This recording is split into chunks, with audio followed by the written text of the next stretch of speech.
Hello Aries Sun sign and Aries Ascendant. This is your forecast for July 2016.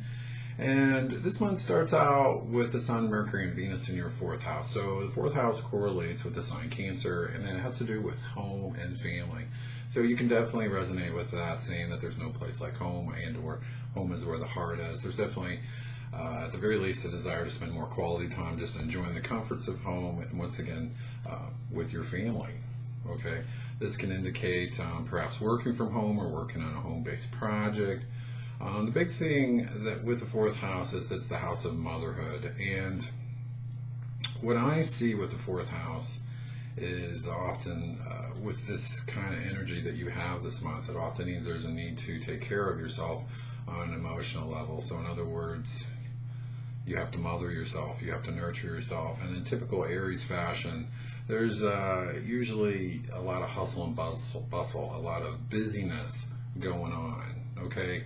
And what I see with you is, things can upset you, and you can just keep on keeping on, which is a good thing, really, but, if something's really upset you, this month it says it's going to be a good idea just to untangle those emotional knots and work through it. Now, building up to July 3rd, the Sun makes a trine to Neptune. Neptune's in the 12th house for you, which is the house that rules. And I would say if you happen to be in a field that is creative in any way, or artistic in any way, or spiritual in any way, this is a great energy for you, okay? It indicates, at the very least, you're going to be able to more easily tap into your intuition, but at the most you might have some downright psychic moments where you just have an inner knowing that this is what I need to do, okay? It does, however, involve you trusting your gut, listening to yourself, and taking time to live in the moment, to flow with where you are now and trust, okay?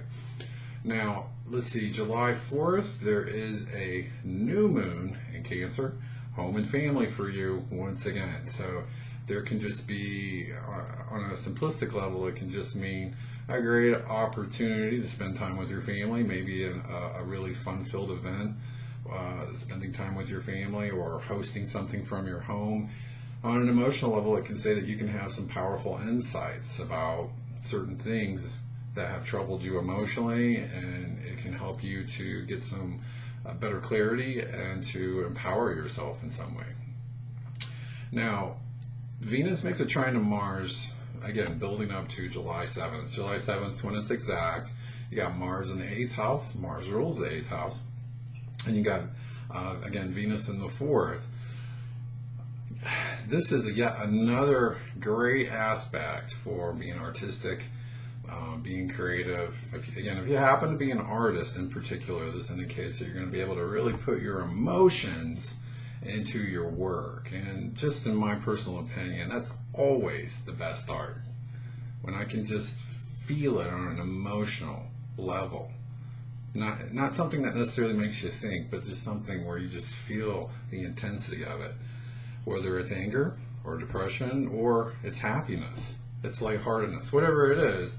You're going to have a great ability to put that energy into your work, okay? On another level, this is a great time for love and romance. It's a very sexual energy, a strong desire to connect on the deepest levels with your partner. So this is like not only sexual, but also just bearing your soul, just like sharing who you are and learning their secrets. So it's a great time for intimacy, for sharing who you are and growing closer in your relationship. Or if you're single and want to meet someone, this is a great time to put yourself out there, okay? Now, the Sun makes a square to Pluto, actually an opposition to Pluto, building up to July 9th. And the Sun and Pluto are powerful. They rule, in a sense, especially the Sun. I mean, you think of the sun in the sky, it's life-giving, right? And when it's opposing Pluto, and these are angular houses, the 1st, 4th, 7th, and 10th are angular houses. So Sun's in the 4th, Pluto's in the 10th. This is definitely about you owning your power, but it can indicate a power struggle. Okay, so it's about using power appropriately. You're meant to empower people, empower yourself, to compromise, to not try to get everything your way, but on the other side, don't give away your power either.